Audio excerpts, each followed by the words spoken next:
मैं ब्रिज करना चाह रहा हूं एडवांस मैनेजरियल स्किल्स के साथ, वो ये है कि किसी जमाने में एक बादशाह हुकूमत करता था जमीन के एक छोटे से टुकड़े पर। दुनिया जहान की बादशाहतों का सबसे बड़ा बादशाह रब कायनात रब जुल जलाल की बाबरकत जात है। मैं जिस बादशाह की बात कर रहा हूं ये जमीन के एक छोटे से टुकड़े पर हुकूमत करता था, रब का नायब था। एक दिन इसने अपने सबसे बेहतरीन सलाहियतों वाले वजीर से कहा कि वजीर बातदबीर ये अंगूठी ले लो और इस पर एक ऐसा फिक्रा लिख कर लाना कि जिसे मैं गम में देखूं तो खुश हो जाऊं, खुशी में देखूं तो गमगीन हो जाऊं, और अगर तुम ये काम न कर सके तो तुम्हारा सर कलम कर दिया जाएगा, और अगर तुमने कर लिया तो तुम्हें मैं रईसुल उमरा बनाऊंगा और जागीर अता करूंगा। ये वजीर चूंकि सलाहियतों में बेहतरीन था, बाकी वुज़रा इससे हसद करते थे। बादशाह ने इसे मुश्किल में डाला। ये अपने घर गया तो अपनी बीवी से बोला कि जनाब ऐसी बात है। बीवी ने इसे कहा कि कोई मसला नहीं है, आप परेशान ना हो, आप ये अंगूठी मुझे दे दें, कल सुबह मैं आपको दे दूंगी, आप आराम से सो जाएं। लेकिन इसे नींद कहां आती थी। परेशानी और मौत के खौफ से सर पर लटकती हुई तलवार से पूरी रात नदीम साहब ये करवटें बदलता रहा। सुबह जब हुई तो बीवी ने इसको मखमल के कपड़े में लिपटी हुई वो अंगूठी दी और कहा कि देखो ये अभी नहीं खोलनी, ये बादशाह के दरबार में खोलनी है। जब ये सुबह दरबार में हाजिर हुआ तो बादशाह ने वो अंगूठी खोली और उसे कहा कि वाकई वजीर तुम बहुत ही आला सलाहियतों के मालिक हो। मैंने आज से तुम्हें रईसुल उमरा का खिताब भी दिया और फला फला जागीर के तुम मालिक भी हो गए हो। आपको पता है उस अंगूठी पर क्या लिखा था? उस अंगूठी पर लिखा था ये वक्त भी गुजर जाएगा। बादशाह ने सोचा कि अगर इसे मैं गम में देखूंगा तो मैं अपने रब की तरफ से नाउमीदी और मायूसी के अंधेरों में नहीं धकेला जाऊंगा, मैं अच्छे वक्त की इंतजार में खुश हो जाऊंगा, और जब मैं इसे खुशी में देखूंगा तो मुझे मेरा रब अपनी याद से गाफिल होने नहीं देगा और मुझे याद रहेगा कि अच्छे लम्हात ठीक है आते हैं लेकिन ये कम अरसे के लिए आते हैं, तो मैं बहुत ज्यादा फिसलूंगा नहीं।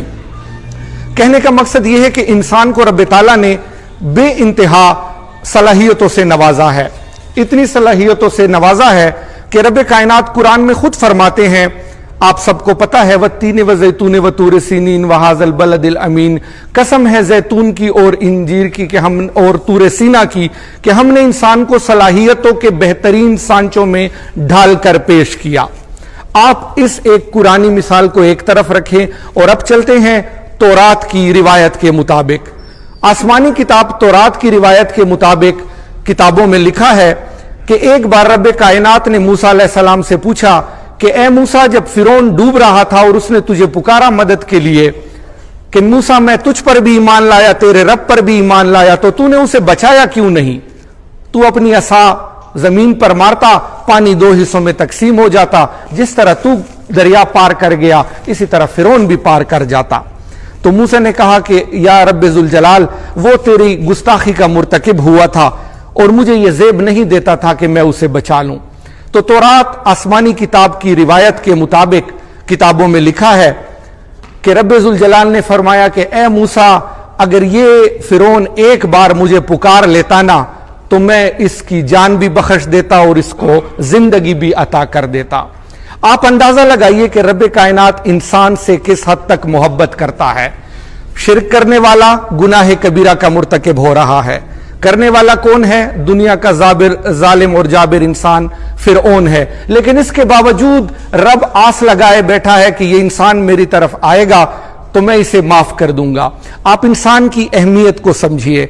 मैं जो पॉइंट एस्टेब्लिश करना चाहता हूं वो आपको ये बताना चाहता हूं कि इस इंसान में बहुत बड़ी ताकत है। ये हवाओं में लोहा उड़ा सकता है, ये समंदरों में लोहा तैरा सकता है, ये बड़े बड़े तूफानों का रुख फेर सकता है। फिर क्या वजह है कि एक छोटी सी कंपनी को हाई टॉप लेवल की कंपनी नहीं बना सकता? फिर क्या वजह है कि वो जिंदगी में वो अचीवमेंट नहीं कर सकता जो चंद लोग करते हैं? सिर्फ एक वजह है कि हमें अपनी सलाहियतों पर एतमाद नहीं होता। हम रब जुल जलाल पर तवक्कल करके आगे नहीं जाते। हम नाकामियों के खौफ का शिकार रहते हैं। हमें आने वाले कल का डर रहता है, जो कल हमें मालूम भी नहीं होता کہ کیا اس کی सांसें मुझे नसीब होंगी भी या नहीं होंगी। हमने अपनी जिंदगी में देखा है जो लोग रब पर तवक्कल करते हैं वो कामयाब रहते हैं। आपसे यही गुजारिश है कि हमारी एडवांस एंड मैनेजरियल स्किल्स को हमने कोर्स को थोड़ा सा मॉडिफाई इसलिए किया, पहला पार्ट इंतहाई बेसिक रखा, उसकी वजह यह थी कि कुछ लोग नए नए आए थे। लेकिन अभी जो पार्ट स्टार्ट करने लगे हैं that is special for managers, for CEOs, for marketing manager, for group head, something like that. कोशिश कीजिएगा कि ट्रेनिंग से खूब फायदा लें और अपनी सलाहियतों को निखारें। देखें जी, अगर आपकी अचीवमेंट की वजह से आपकी अपनी जिंदगी नहीं बदलती और आपसे जुड़े हुए लोगों की जिंदगी नहीं बदलती तो एक बार अपने गिरबान में जरूर झांक लें कि क्या आप उन रिश्तों से इंसाफ कर रहे हैं जो आपसे जुड़े हुए हैं। आपकी मां, आपकी बहन, आपका भाई, आपके रिश्तेदार। अगर आप तरक्की नहीं कर रहे और आपके साथ ये लोग भी तरक्की नहीं कर रहे, या जिस कंपनी में आप काम कर रहे हैं उस कंपनी का लेवल हाई नहीं हो रहा, वो सेल्स एक्स्ट्रा नहीं कर रही, वो नए प्रोडक्ट इंट्रोड्यूस नहीं करवा रही, वो मार्केट में पेनिट्रेशन अच्छी तरीके से नहीं कर रही, तो आपको एक बार जरूर देखना चाहिए कि जिस रब्बे कायनात ने आपकी सलाहियतों की कसम खाई है कुरान में, क्या आप उस तारीफ पर पूरा उतरते हैं या नहीं उतरते। अगर आप नहीं उतर रहे तो यह आपकी गलती है, मेरा रब गलत बयानी नहीं कर सकता। आपका बहुत शुक्रिया।